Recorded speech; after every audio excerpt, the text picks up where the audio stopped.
And recently, Scott and Joan were guests on Dr. Phil, where he helped them cope with the psychological aspects of his condition. But Scott's also worried about some of his medical problems as well. One of the most frustrating parts of this whole experience was not being able to get an answer or a diagnosis.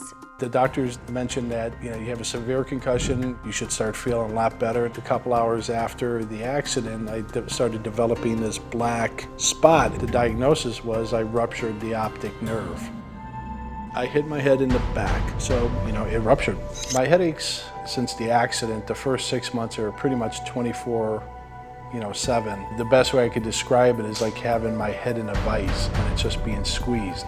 But the ones that were really bad were where the blood flow was diminished. In my 16 years of practice, I've never seen a case like Scott's. This scan was a surprise to me. This is a normal brain. You see a ribbon of color around the area where the blood flow has occurred. This is Scott's brain scan. This indicated areas of abnormal or reduced blood flow.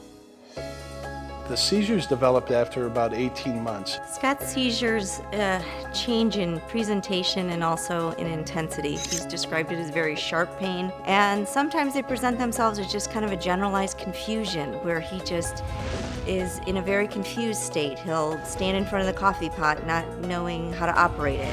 It's almost like I'm in a fog. That confusion is, is tough. So you've lost 46 years of your life and your memory, but on top of that, you're dealing with headaches and seizures, which I have to assume continue to make you feel foggy. Oh, absolutely. And there's no rhyme or reason why I have a bad day with a headache or a seizure.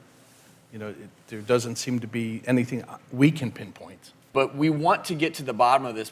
Coming up, we sent Scott to one of the leading hospitals in the country to see if anything could be done to bring his memory back.